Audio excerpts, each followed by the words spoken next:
What's up, guys? Welcome back to my channel, Somewhat United with Nathan. I'm your host, Nathan. I did last week's game week predictions. The link will be in the description below. You can see how well I did. I did okay. I'm happy with it. First week. So we are in game week 3, and I've decided to do 6 matches that are of interest. I'm not going to do all 10 because I don't think anyone watches all 10 probably. So I'm just going to do 6. Okay, I'm going to keep it short and simple. Oh, and I'm looking down because I have my book written there from the matches I want to cover, and I've written the outcomes down. So I've kept like a note of them, just for my own knowledge. Okay, so early kickoff, we have Brighton versus Manchester United, and I just wanted to start off by saying I know some of my subscribers have asked me to comment on last week's outcome. I did get that's the only game I got wrong, by the way, of last week. The outcome, not the score, the outcome I got wrong. And some of my subscribers have asked me to react to it, and the reason I haven't reacted to it is because I wanted to see them play more games. I was not convinced with that first game, but I will say the players look tired, and they definitely need to get fit first before it's fair to judge them. Although there were certain things that are not related to fitness, and they should have definitely done better. We should have not lost. I would say we should have not lost that game, but there were some underlying factors there, and I wanted to give a couple of games before I give my reaction to Manchester United games. After all, I do support them, so I'm definitely looking at those matches with a closer eye. But for any of the subscribers that have asked me to comment, this is the reason I haven't commented yet. As of shooting this video today, we have beaten Luton Town 3-0. That was slightly more convincing, but more of the same football last week. So I think we have to give it a couple more weeks. They have had a very long season, and they have not had a pre-season, and they look unfit, and they've had a short break between seasons this year comparatively to the rest of the teams. So I think maybe Brighton or the next week's game would be a better litmus test to suggest how they are going to perform for the rest of the season. So that's why I've held back whatever I wanted to say. But I would like to just say that I was not happy with the performance, but I also can see certain things that could have factored in for our very poor performance, but that is also no excuse. Anyway, so this week I'm expecting a bounce back. Disappointing performance. I hope the players have realized that Brighton is no joke. They won 3-0 last week. They're a very good team. Graham Potter is a very good coach. Even for a Brighton side, he's a very good coach, and they should not be underestimated. And the strikers Connolly and Neil Maupay, then they are no jokes. They are very, very, very tricky strikers. They are small, but they're very, very tricky strikers, and they have a lot of pace, which is a cause of concern for Manchester United because our centre backs are not particularly fast. And Tariq Lamptey is a very good right back, and I think he will have a promising future in the Premier League. He's a very, very good right back at the moment. He's looking really good. This could be his standout season. But I think the boys are going to rally up, and I think it's going to be a tough game, and I think we're going to just edge it out 2-1. I say we're going to get 2-1. Yeah, I think we're going to win this narrowly. It's going to be a competitive match, but I expect the boys to be on the front foot, and hopefully they will take the game by the neck and try to have a decisive win. But I am not underestimating Brighton. 2-1 Manchester United. Next game we have West Bromwich Albion versus Chelsea, and Chelsea had a somewhat poor performance against Liverpool, but then Liverpool is Liverpool, so you can't really judge them on that. However, they had a couple of opportunities where they got behind the defensive line, and they didn't pull the trigger, they didn't shoot. They pulled it back and they tried to pass it around. And Liverpool's defense is such where if you get behind the lines, you have to at least take a shot, you have to take a chance. And they didn't do that.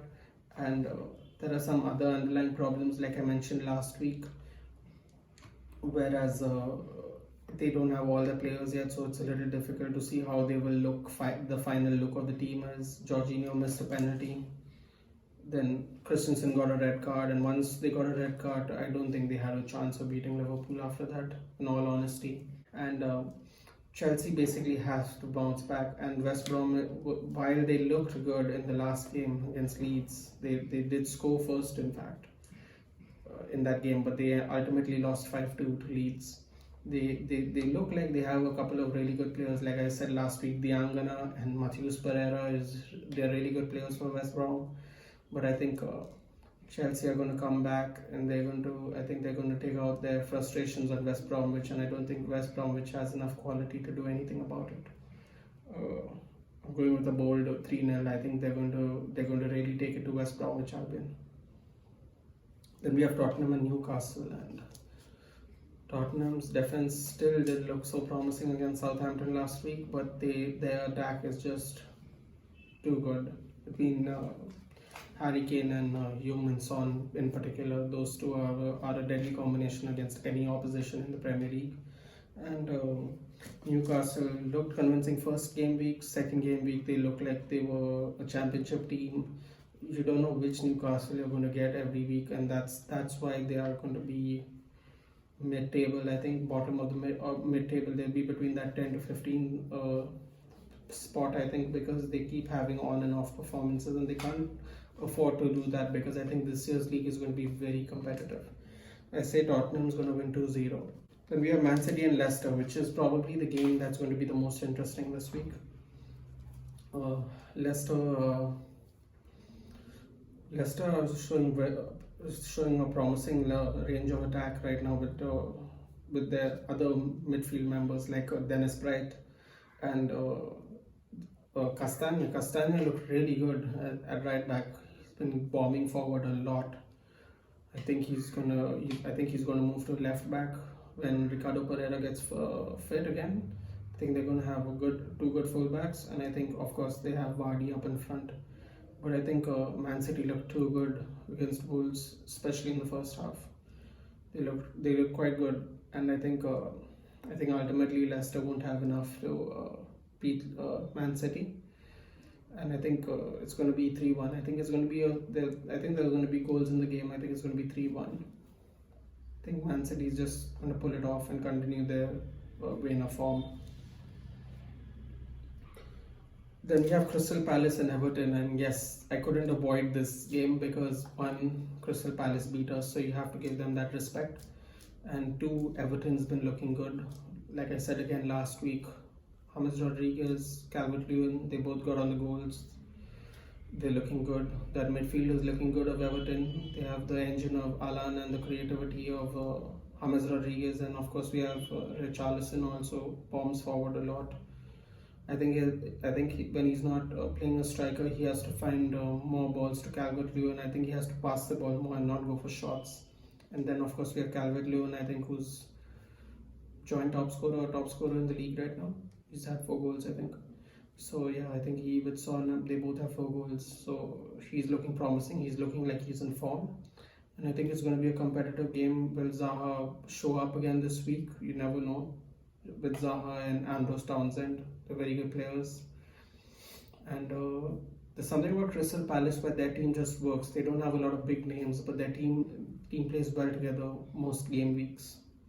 And it's going to be interesting to see how they perform against Everton, who seem to be flying right now. They're playing really well for 2 games. These last 2 games have been really good. And I think Everton's going to win 2-1. I think it's going to be a good game. I think it's going to be a fun game. But I think Everton's going to do enough to win eventually, at the end of it, eventually. And the final game of my predictions, Liverpool versus Arsenal. I say Liverpool's going to win 2-0. That's my prediction. I'm sure a lot of people are excited for this game, as am I. We're going to see how Liverpool's first take of a top team. We're going to see how good they're going to look against a top 6, top 8 team. You know, Arsenal is a good team overall. They have good players. They have a good coach right now. They are developing a new style of play under this coach, and it's going to be interesting to see how they perform. I think Liverpool is Liverpool. I think with the addition of Thiago and Diogo Jota, they have bolstered the midfield and attack, which means more threats. And in a Liverpool side where every player is almost as good a threat as any, it's going to be more difficult for Arsenal to balance out, and I think they're eventually going to get overwhelmed and lose 2-0.